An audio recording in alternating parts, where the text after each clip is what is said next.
la 11e fois, les étalons du Burkina seront à une phase finale de la Coupe d'Afrique des Nations. Ils ont obtenu le ticket en battant cet après-midi les Zèbres du Botswana par le score de 2-1. Ambiance du match et réaction dans ce journal. Nous sommes en compagnie d'un étalon. Il s'agit du défenseur Bakary Koné.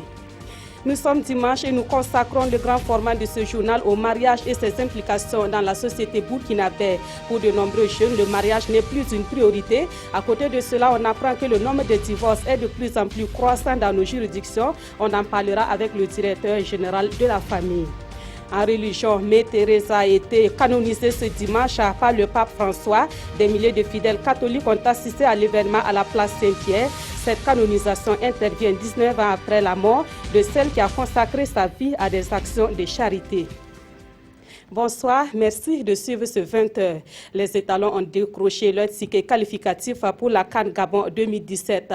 Ils ont battu les Zèbres du Botswana par le score de 2-0. Une victoire arrachée difficilement dans une fin de match houleuse et sous une pluie battante. Le match que vous avez certainement suivi sur nos antennes nous est résumé par Jérôme Tsenderbego. Banou Diawara sauveur à la 99e minute. Alors que le temps additionnel de 9 minutes tirait à sa fin, le sociétaire de Smoa d'un plat de pied libère le peuple burkinabé. Le Burkina sera bel et bien à la Coupe d'Afrique des Nations de football en janvier 2017 au Gabon. À l'entame du match, Bakary Koné et ses coéquipiers savaient qu'ils n'avaient pas droit à l'erreur. Ils appuient sur l'accélérateur, mais manquent de lucidité, comme sur cet échec de Jonathan Pitouapa face à Kabelo Dambé à la 6e minute. Un signe annonciateur. Après le quart d'heure de jeu, Jonathan Zongo déborde sur le côté droit et sert au deuxième poteau Préjus Nakoulma qui ouvre le score. Étalon 1, Zèbre 0. Cette courte avance plonge les garçons de Paulo Duarte dans une somnolence offensive. De retour des vestiaires, ils seront même sauvés par le montant de Daouda Diakité, mais ce n'était que partie remise. Puis vers la 80e minute et 7 mètres de Adama Gira qui offre un pénalty au Botswana. Pénalty transformé par Tapang Sessini. Les espoirs de voir Gabon 2017 s'amenuisent au fur et à mesure que les minutes s'égrènent. Et c'est finalement au bout de la 9e minute du temps additionnel que Banou Diawara, entré en cours de match, offre la victoire aux étalons et la qualification avec.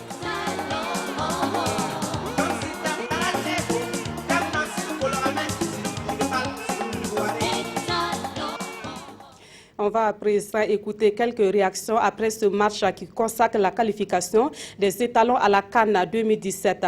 Des réactions recueillies par Jean-Eudes Bayala et Jean-Modeste Ouedraogo. Mam Sori Noma Niam Fa. Mam Pousda Niam Fa. Barka.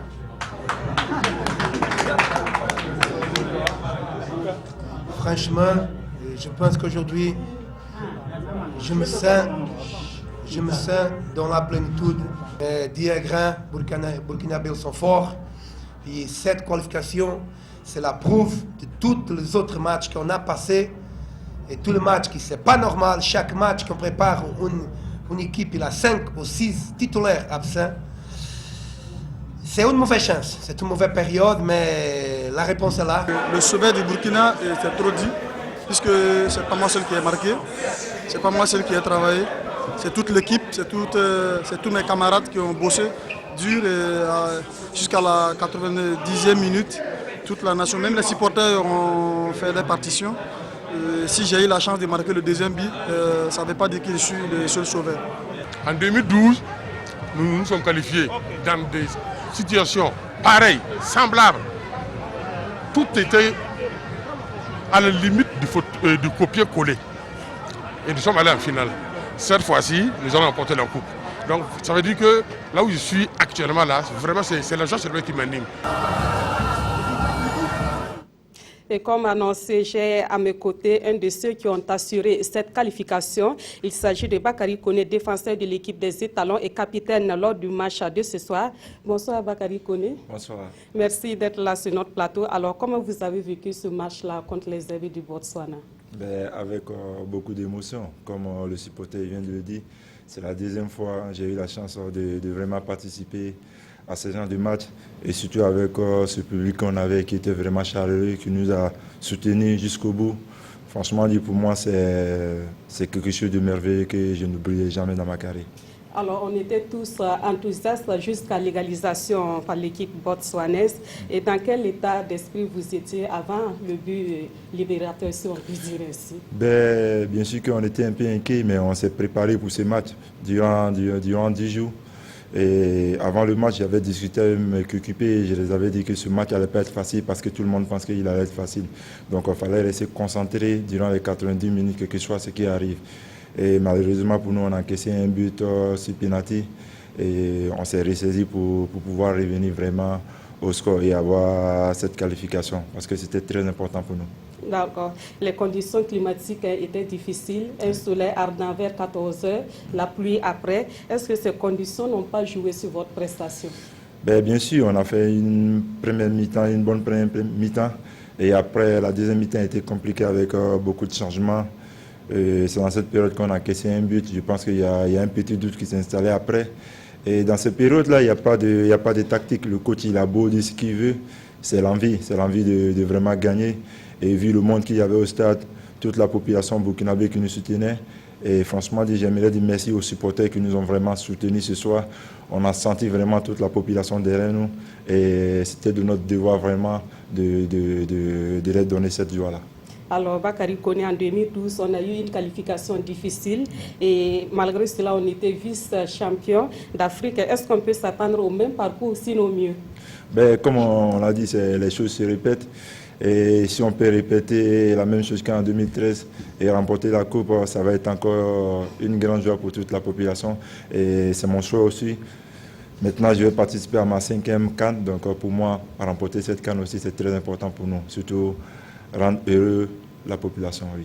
Merci beaucoup, Bakary Koné. Encore félicitations à toute l'équipe et au staff qui l'accompagne. Jérôme Tsendre-Bégo, journaliste au service sport de la télévision du Burkina, est le nouveau président de l'association des journalistes sportifs du Burkina. Ainsi, en a décidé l'Assemblée générale ordinaire de l'AJSB tenue hier samedi à Kombisiri. Jérôme Tsendre-Bégo, élu pour 4 ans, remplace Alexis Konkobo à la tête de cette structure. Oscar Soulama et Jean-Modeste Ouedraogo. Voici le visage de celui qui va présider aux destinées de l'association des journalistes sportifs du Burkina Faso au cours de ces 4 prochaines années. Lui, c'est Jérôme Tsendre-Bégo, chef du service des sports de la télévision nationale du Burkina. Il est désigné par consensus et accepté par les 3 autres candidats grâce à la médiation du bureau sortant. Ça n'a pas été facile, vous savez, j'ai eu beaucoup d'échos. J'ai eu beaucoup d'échos autour de la campagne. Elle était par moments virulente. Elle présentait par moments un dynamisme démocratique. Mais certaines personnes ont franchi le Rubicon. On sentait que la GSP allait exploser.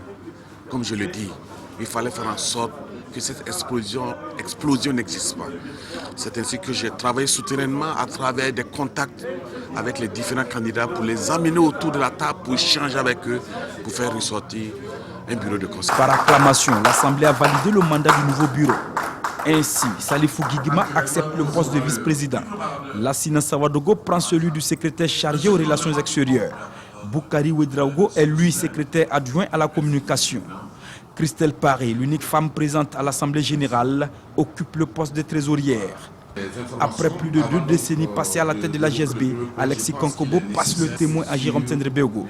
Le nouveau président place son mandat sous le signe du rassemblement. C'est une lourde responsabilité qui ne saurait reposer sur les épaules d'un individu aussi fort soit-il. Et je pense qu'on est une association forte d'une centaine de journalistes sportifs. Et cela, je pense que la responsabilité, on doit la reposer sur les épaules de l'ensemble des membres de l'AJSB. L'Assemblée générale a désigné par ailleurs les meilleurs sportifs de l'année 2016. Ainsi, la nuit AJSB se tiendra le 23 septembre prochain, nuit au cours de laquelle le nouveau bureau sera présenté. Le 8 octobre, l'AS Sonabel et le Rail Club de Kadiogo se retrouveront pour la Super Coupe AJSB au stade municipal Issoufou Joseph Konombo. Autre point de l'actualité, à peine 5 jours après la reprise du trafic ferroviaire entre le Burkina Faso et la Côte d'Ivoire, le train fait encore parler de lui. Cette fois, ce n'est pas un déraillement, mais un accident de train qui s'est produit en plein cœur de Bobo-Dioulasso. Cela s'est passé dans la nuit de samedi à dimanche. Un train de marchandises en provenance de Ouagadougou s'est heurté à un camion remorque. Aucune perte en vie humaine, mais les dégâts matériels sont importants. Constat avec Karim Ilboudo et Ahadi Sandamba. C'est un train marchandise de plusieurs dizaines de wagons vides qui est stoppé dans son élan par un camion remorque. Et ce n'est pas à un passage à niveau que l'incident s'est produit. C'est sur cette voie-là qui traverse les rails, un raccourci qui relie l'abattoir à la route de Dédougou. Le camion a quitté l'abattoir pour rejoindre le goudron. En passant par là, c'est au niveau des rails qu'il s'est bloqué. Et 10 minutes après, le train est arrivé, en le traînant sur une distance d'environ 15 mètres. Un raccourci certes, mais pas adapté aux véhicules à 4 roues, encore moins aux camions remorques. L'accident s'est produit aux environs de 3 h du matin. Et à 8 h, quand nous sommes arrivés sur les lieux, le propriétaire du camion remorque était désemparé, car, souligne-t-il, le camion en question ne devrait pas se retrouver ici. Selon moi, le véhicule devait venir vide de Ouara, venir garer ce mois dans ma cour. Bon, ça m'a grande surprise en tout cas. Quand je me suis levé, on dit que non, que le véhicule a eu un accident avec le train. Depuis que je suis là, je n'ai pas vu le chauffeur d'abord. Au début, ça sonne, il ne prend pas. Mais actuellement, le téléphone est éteint. Selon des témoins, c'est en voyant le train venir que le chauffeur a pris la clé des champs. Et juste après l'accident, des riverains ont donc tenté de libérer les rails, mais sans succès. Aucune perte en vie humaine, seulement des dégâts matériels. C'est un camion dont une grande partie de la carrosserie est endommagée. Au moment où nous quittions les lieux, l'on était déjà arrivé à faire bouger le train par l'arrière. Et les dispositifs pour enlever le camion remorque sur les rails étaient en place. Un mot sur la campagne agricole et nous mettons le cap sur la région du centre-est. Dans cette région, la campagne agricole présente une bonne physionomie et les prévisions devraient être atteintes. Les 2 et 3 septembre dernier, une équipe du ministère de l'Agriculture et des Aménagements hydrauliques a visité quelques exploitations agricoles de la région. Le reportage de Jean Zongo et Adama Koulibaly. Nous sommes ici dans l'exploitation de Mahamadi Maïga à Nyangden dans la province du Boulgou. Ce producteur modèle cultive des rues pluviales, du maïs et du sésame sur 13 hectares. Avec un rendement escompté de 3,5 tonnes hectare, la marge pour ce producteur sera d'environ 600 000 francs CFA par hectare pour le riz. À côté de ces producteurs, l'État appuie aussi des exploitations familiales plus modestes. C'est le cas de Salamata Oubda, productrice à Djalgaï, qui a bénéficié de l'opération de distribution d'équipements et d'intrants agricoles 100 000 charrues. D'une superficie d'1 demi-hectare, elle a pu passer à 1 hectare et cultive des spéculations telles que le sorgho, le riz ou encore le niébé. J'ai reçu une charrue et un âne et grâce à cela, j'ai pu augmenter mes rendements. Je nourris ma famille grâce aux revenus des récoltes et je paye aussi l'école de mes enfants. À Kalwenga, dans le Kouritenga, une parcelle de démonstration de bonnes pratiques agricoles a été visitée, ainsi que cette initiative de jeunes de cette localité qui ont décidé d'eux-mêmes d'aménager un bas-fond pour la culture de riz. On demande à nos visiteurs de nous aider à faire ça seulement. Sinon, ce n'est pas de fait aménagé pour nous. Il y a certaines choses, même l'engrais là, on a eu l'engrais, ça ne dépasse pas combien de chemins. Voici pourquoi notre lit est devenu vert. Et puis il n'y avait pas l'engrais pour mettre même. Mais si nous, à propos d'engrais là même, ça peut nous arranger. Une campagne agricole 2016-2017 qui se présente sous de meilleurs auspices selon le directeur régional de l'agriculture et des aménagements hydrauliques du centre-est. La campagne s'est installée un peu tôt. Nous n'avons pas connu véritablement de problème de pluie. C'est vrai, il y a eu une plage en juin-juillet. Mais ça n'a pas véritablement remis en cause le bon déroulement de la campagne. Et nous avons aussi, courant juin, connu une invasion de sauteriaux. Mais bon, on a pu quand même, avec l'appui du niveau central, maîtriser cela et le retour des pluies également. Les différents efforts fournis par les techniciens et surtout les producteurs de cette région devraient permettre d'atteindre les prévisions de plus de 337 000 tonnes pour les céréales, 115 000 tonnes pour les cultures de rentre et 57 000 tonnes pour les autres cultures vivrières. Dans l'actualité ce soir, nous nous arrêtons sur le mariage et ses implications dans la société burkinabé. Le mariage est-il de nos jours une priorité pour les jeunes burkinabés? Pas du tout, selon quelques jeunes interrogés sur le sujet. Des jeunes qui, dans leur majorité, sont réticents au mariage et estiment que cette union nécessite beaucoup de moyens financiers. Par ailleurs, la vie de couple serait de plus en plus complexe. La perception des jeunes sur le mariage sur le sujet du dossier signé Nongba Kouda et Mounira Keri. Le mariage, une étape de la vie qui faisait rêver les jeunes d'une certaine époque. De nos jours, s'unir devant la loi, devant Dieu et les hommes ne semble plus faire partie des priorités des jeunes. Pas un seul de ceux que nous avons rencontrés ne place le mariage au premier rang de ses projets. Tous désirent se marier un jour, mais après avoir acquis un certain statut. Le mariage, c'est un peu complexe. Puisque en tant qu'étudiant, on s'occupe d'abord de nos études. Et ça fait que le mariage, on n'y pense pas pour l'instant. Moi, je suis marié, bon, je ne pourrais pas m'occuper de mes enfants et autres, ma famille et autres. Donc, je pense que quand je vais me marier, je vais commencer à travailler. Du côté des filles, le mariage n'est pas non plus la première des priorités. Pour certaines, le boulot constitue le premier mari de la femme. Et pour cela, elle ne compte sauter le pas qu'après avoir décroché un job. Tu ne fais pas bien ton boulot, tu n'as pas d'argent, tu ne vas pas aussi gagner un bon mari. Hein. Il va pas te prendre au sérieux quand même. Donc il faut que le boulot vienne aussi en premier, quoi. De nos jours, il ne faut pas dépendre d'un homme aussi. Il faut avoir pour soi. Et peut-être que lui va compléter. Et puis il y a les parents qu'il faut prendre en charge. Chez d'autres, par contre, la notion de mariage déchaîne toujours des passions. Être marié constitue un honneur pour elles et leur famille. Et rien que pour cela, elles désirent fonder un foyer même pendant les études, pour peu que l'oiseau rare se présente. Pour avoir un statut vraiment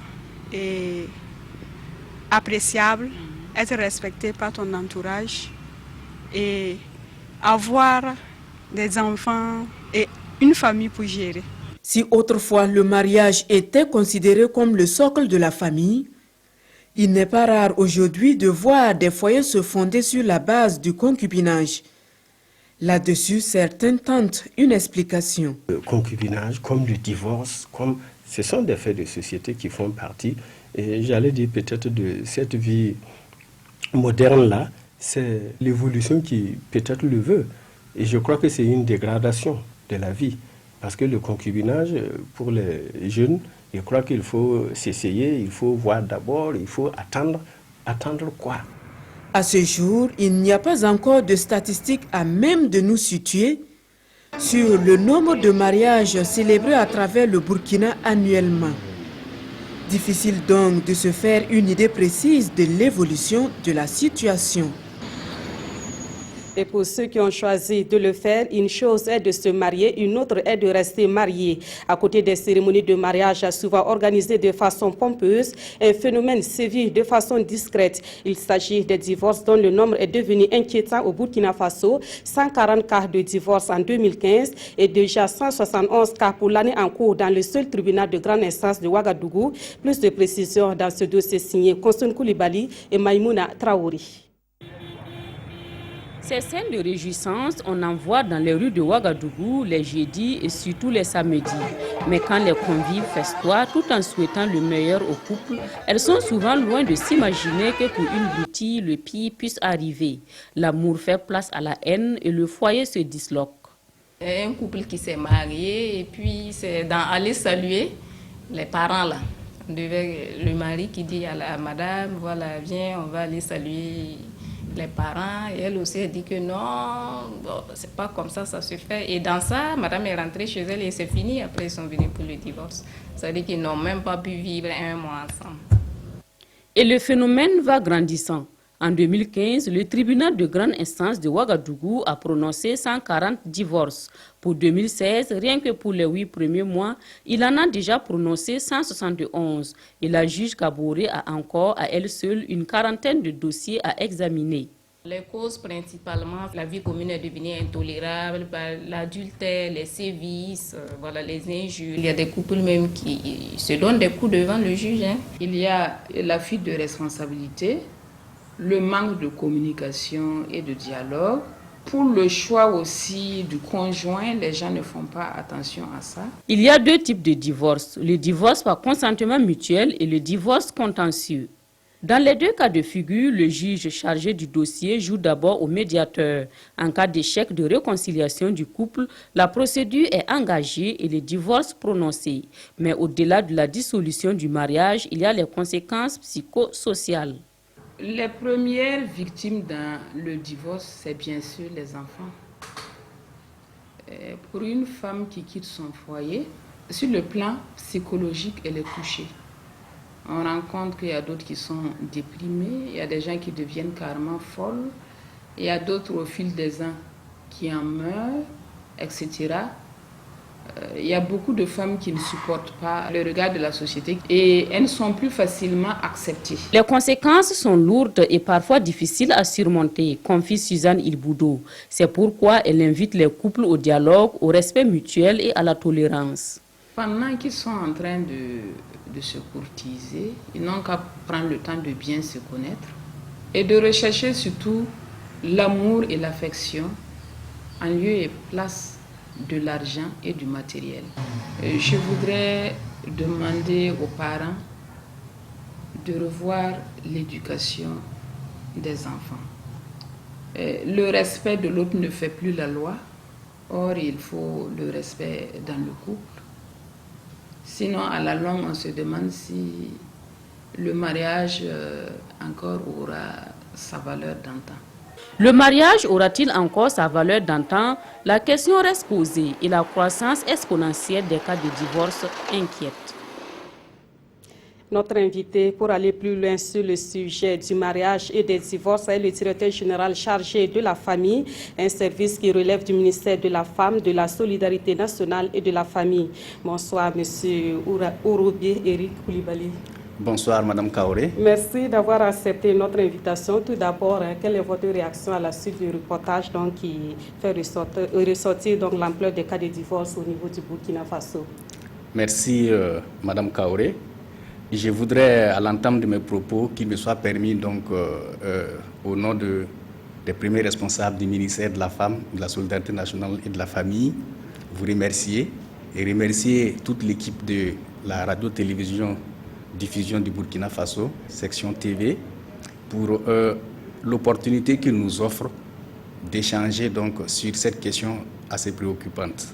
Je voudrais également féliciter les étalons pour leur brillante qualification à la CAN à venir.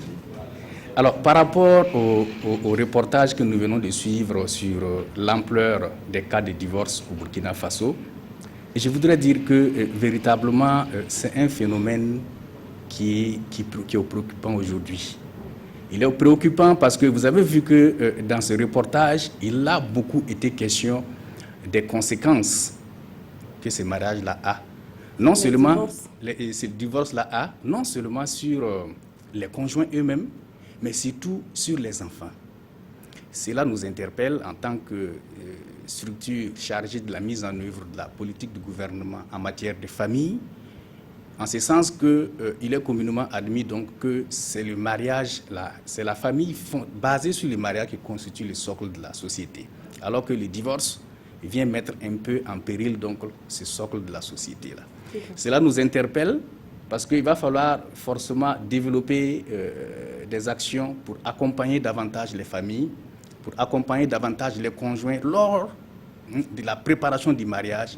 Il faut les préparer à avoir véritablement les responsabilités qui seront les siennes en créant une nouvelle famille. D'accord, on y reviendra. On a vu aussi dans un autre reportage les jeunes qui expriment clairement leur réticence au mariage. Est-ce que vous les comprenez? De prime abord, je peux dire que je les comprends parce que vous avez dit que c'est des jeunes. C'est des jeunes et la jeunesse aussi a ses priorités. Les priorités de la jeunesse, ce serait quoi? Aller à l'école, étudier, avoir un emploi avant de penser à fonder leur famille. Si on reste dans cette logique, on peut véritablement les comprendre. Et on peut même trouver qu'ils sont responsables parce que déjà, avec une telle vision, on est sûr qu'ils prendront le temps de mieux se préparer avant donc d'embrasser donc ces responsabilités. Est-ce que vous voulez dire que ceux qui se marient étant dans le chômage ne sont pas responsables? C'est pas ce que je vais dire. J'ai dit que c'est les priorités de la vie par rapport à la cible que vous avez choisie. C'est des jeunes généralement scolarisés que vous avez vus. Je les comprends dans leurs interventions, c'est ce que je vais dire. D'accord. Alors, Monsieur Koulibaly, pour revenir donc au cas de divorce, on a longtemps cru que ce genre de situation concernait les pays des Blancs, comme on le dit. Et selon vous, pourquoi cela arrive de plus en plus dans les sociétés africaines comme le Burkina Faso? Merci encore. Il faut dire que cela arrive dans nos sociétés en raison des mutations sociales et économiques. Tantôt, quand les jeunes parlaient, vous avez vu un peu les schémas qu'eux, ils veulent suivre avant d'aboutir donc au mariage. Et ces schémas est de plus en plus partagé par les uns et les autres. Parce que vous savez, la famille a beaucoup de fonctions. Et en dehors de la fonction de procréation, de mettre au monde des enfants, il y a la fonction de pouvoir même s'occuper, la fonction économique, la fonction de sécurité économique que cette famille doit pouvoir assurer. Et au regard du contexte économique mondial aujourd'hui, on pourrait en tout cas être tenté de comprendre la situation dans ce sens-là. Mais je me suis permis aussi de parcourir un peu les enquêtes qui ont été réalisées au Burkina Faso. Et les chiffres que je vais vous communiquer donc, sont issus de l'enquête démographique et de santé de 2010, et qui a concerné un peu un échantillon de femmes et d'hommes âgés de 15 à 49 ans, et qui a montré que dans cet échantillon-là, il y a 79% de femmes qui sont mariées contre 60% d'hommes qui sont mariés. Vous voyez l'âge limite, la limite à droite, là, les 49 ans. Ça veut dire que si le mariage initialement n'est pas une priorité, les exigences sociales vont faire que plus tard, avant l'âge de 49 ans, beaucoup en tout cas vont se marier. Et je pense que ce sont donc ces préoccupations-là qui font que nous avons le constat que nous réalisons aujourd'hui. D'accord. Et qu'est-ce qui fait, peut-être on va demander une expérience, qu'est-ce qui fait la différence entre la vie de couple d'avant et celle d'aujourd'hui? La vie de couple d'avant, c'est... On a l'impression qu'avant, ça marchait mieux actuellement. Oui, c'est une impression qu'il va falloir approfondir, mais a priori, l'explication que je vais tenter de donner, puisque là on va évoluer sur des hypothèses, oui. Voilà, en attendant de pouvoir confirmer ça donc, par des études approfondies. Alors, c'est de dire que c'est également les mêmes mutations sociales là, qui ont une répercussion donc, sur la vie de couple. En ce sens que les conjoints n'ont plus l'encadrement qu'il faut au sein des familles élargies. Les familles sont devenues de plus en plus nucléaires, c'est-à-dire c'est madame, monsieur et les enfants, et à la limite quelques grands-parents qui vivent avec, dans ces ménages-là. Alors que dans le temps, c'était beaucoup plus des familles élargies où il y avait des personnes plus âgées que le couple qui pouvaient aussi leur donner des conseils, qui pouvaient un peu les encadrer, qui pouvaient aussi les accompagner dans la gestion même de leur ménage. Ces facteurs-là n'existent pratiquement pas aujourd'hui, surtout en milieu urbain, où c'est véritablement la nucléarisation. Cela a déjà fait qu'il y a beaucoup de poids qui repose sur les épaules du couple, qui, en retour, est à la recherche de moyens pour pouvoir entretenir donc, la famille. Donc finalement, on consacre moins de temps à la famille, les conjoints se consacrent moins de temps, ils discutent donc moins, ils communiquent moins, et naturellement, ça peut engendrer les situations de divorce dont on a parlé tantôt. D'accord. Et à votre avis, qui peut faire quoi pour que la perception du mariage change et que ces cas de divorce de plus en plus courants soient, à défaut d'être éradiqués, soient revus à la baisse? Je pense qu'ici, tout le monde peut faire quelque chose, en commençant d'abord par l'État lui-même. Qu'est-ce que l'État peut faire pour éviter des cas de divorce? L'État développe déjà beaucoup d'actions pour la protection et la promotion de la famille. Il va falloir donc renforcer ces actions-là. Renforcer ces actions en faisant en sorte que les familles puissent bénéficier d'un accompagnement de proximité.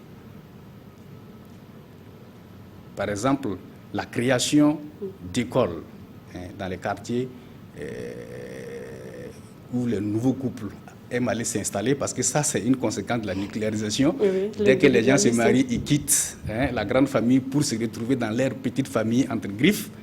Et donc, la création d'infrastructures d'accueil pour les enfants, parce que là, c'est un autre problème, d'infrastructures de garde pour les enfants de 0 à 3 ans, ensuite d'infrastructures d'éducation préscolaire, d'éducation des jeunes enfants pour les enfants de 3 à 6 ans. Ensuite, ils vont prendre le relais avec l'école primaire. Vous voyez, ça, c'est des politiques globales qui ne relèvent pas seulement peut-être du ministère de la Femme, de la Solidarité nationale et de la Famille, mais que l'État met en place pour pouvoir accompagner également.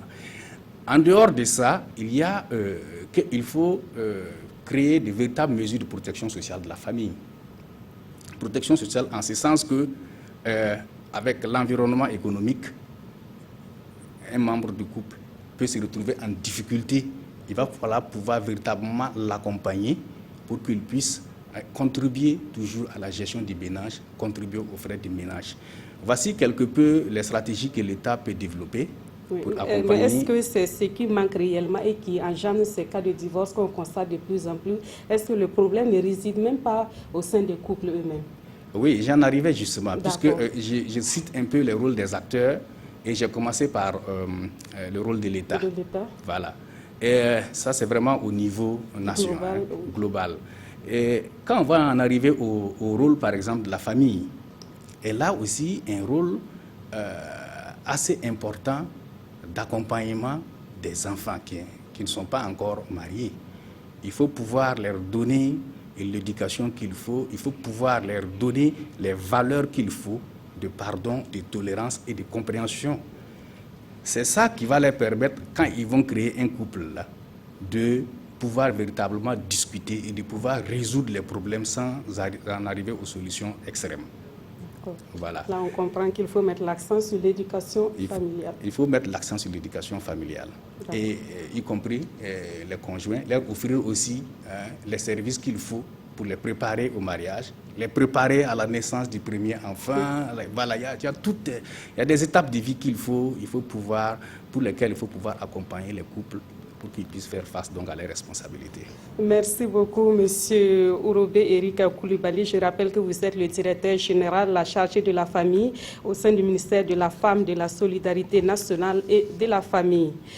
Dans la suite de cette édition, 37 stagiaires ont achevé leur formation à l'Institut national de formation artistique et culturelle. Désormais qualifiés en musique et en arts plastiques, ils ont reçu leur diplôme le vendredi dernier à Ouagadougou. La cérémonie de sortie de promotion a été marquée par des démonstrations musicales et des expositions d'œuvres réalisées par les élèves sortants. On voit cela avec Ibrahima Sombier et Omar Zambri. Ces attestations qu'ils reçoivent ici marquent la fin d'études en musique et en arts plastiques. Au nombre de 37, ces élèves de l'Institut national de formation artistique et culturelle INAFAC viennent ainsi de passer 2 ans de formation pour les uns et 4 ans pour les autres. Des formations sanctionnées par des certificats et brevets de qualification professionnelle ainsi que des brevets professionnels de techniciens. Nous leur avons donné donc tout le bagage qu'il faut du point de vue théorique et du point de vue pratique. Maintenant, l'exercice de tous les jours fera d'eux les véritables artistes aux prises avec les autres artistes du monde. Les élèves en fin de cycle ont reçu des kits de musique et de peinture. Pour Brice Yogo, représentant le ministre en charge de la formation professionnelle, cette 8e promotion de l'INAFAC est la première à obtenir des titres de qualification à même de faciliter son insertion dans le milieu professionnel. Ils pourront donc approcher les différents fonds de financement pour effectivement bénéficier de soutien afin de s'installer. Ils pourront aussi bénéficier d'un certain nombre de conseils techniques du point de vue donc de comment aborder le marché du travail, de comment effectivement gérer également donc les structures qui vont nécessairement créer et de comment effectivement aussi se faire un certain nombre de relations à même véritablement de croître dans ce milieu professionnel-là. Pour l'occasion, les élèves ont fait montre de leur savoir-faire à travers des expositions de tableaux et des prestations musicales. Rendons-nous à présent à Djébougou dans le sud-ouest pour voir la confection des habits traditionnels d'Agara. C'est une activité à laquelle s'adonnent à cœur joie Moumouni Kayo et Laurentin Somda. Ces deux couturiers se sont fixés pour objectif de promouvoir le tissu traditionnel d'Agara. Une de nos équipes s'est rendue à leur lieu de travail. Le dossier est signé Adamou Sebgo et Draman Kabouri. Couturiers, stylistes et modélistes spécialisés dans la confection des habits traditionnels d'Agara, Moumouni Kayo est installé dans la commune rurale de Dissine il y a plus de 30 ans. Chevronné et expérimenté au carrefour de deux générations, la nouvelle et l'ancienne, il a au fil des années su concilier tradition et modernisme dans la confection des habits traditionnels d'Agara. Nous avons souffert dans ce travail parce qu'à notre époque, il n'existait pas de mètre ruban. Il fallait mesurer la taille et la forme du client avec les doigts. C'est ce que mon père m'a appris à faire à mes tout débuts. Mais aujourd'hui, tout est devenu facile. Sacré meilleur styliste de la région du sud-ouest, au trésor du Faso 2016 à Gawa, Moumouni Kayo, âgé de 63 ans, sentant le poids de l'âge, a vite pensé à la relève. 4 de ses fils travaillent avec abnégation afin d'honorer les multiples rendez-vous. Je partais à l'école. Après ça, le vieux, comme il avait beaucoup de problèmes, il a essayé de me retirer de l'école pour me former dans la couture. Nous sommes au nombre de 12 jeunes dans la famille, plus les mamans, j'ai le vieux. Nous tous sommes envie de ce travail. Tout comme le vieux Kayo et fils, Laurentin Somda, lauréat du prix Javès en couture traditionnelle en 2009 et 2011, confectionne avec dextérité les habits traditionnels d'Agara. J'étais formé au Ghana. Je suis à Koumassi, le grand marché de Koumassi. Et quand j'ai fait au moins 3 ans à Koumassi, j'ai fait 2 ans à Accra. J'ai formé des enfants au Burkina. Quand je suis arrivé au Burkina, j'ai formé plus de 28 jeunes. Mes employés sont un peu partout. À Gawa, il y a 2, il y a un à Bobo, il y a un à Fada, il y a 3 à Dalo, il y a 2 à Dissine. Tous spécialistes en coupe-couture tradie moderne, les deux couturiers ont du mal parfois à satisfaire la clientèle, malgré leur assiduité dans le travail. Il y a des gens qui commandent aux États-Unis, hors du Burkina. Sur le marché, en tout cas, ça va un peu. Par semaine, on peut avoir au moins 20 commandes, 30 commandes comme ça par semaine. La semaine, en tout cas, on peut finir au nombre d'une douzaine de tenues, plus des deux douzaines souvent. Le mois comme ça, en tout cas, on ne peut pas compter ce qu'on peut faire. Les habits qui sont exposés, c'est des commandes. C'est commandes d'une seule personne comme ça. S'inspirant des réalités africaines, des accessoires et motifs naturels, ces deux spécialistes de la tenue traditionnelle d'Agara travaillent à instaurer chaque jour des innovations dans le design, dans le but de répondre au goût de la clientèle et d'être en phase avec les besoins du moment. Actualité hors du Burkina Faso, la Chine accueille pour la première fois le sommet du G20. Les sujets brûlants sur l'économie sont au cœur des débats. Il y a entre autres le Brexit, la guerre en Syrie et la crise des réfugiés. Mais à ce sommet du G20, chaque dirigeant a ses priorités. Les 19 États les plus riches du monde, plus l'Union européenne, sont réunis à Hangzhou, près de Shanghai. C'est la première fois que la Chine accueille un G20. Le but du sommet annuel, aborder les sujets chauds de l'économie mondiale.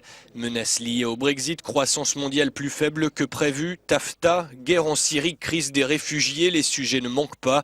L'an dernier, à titre d'exemple, les participants avaient pris 113 engagements, souvent avares de détails.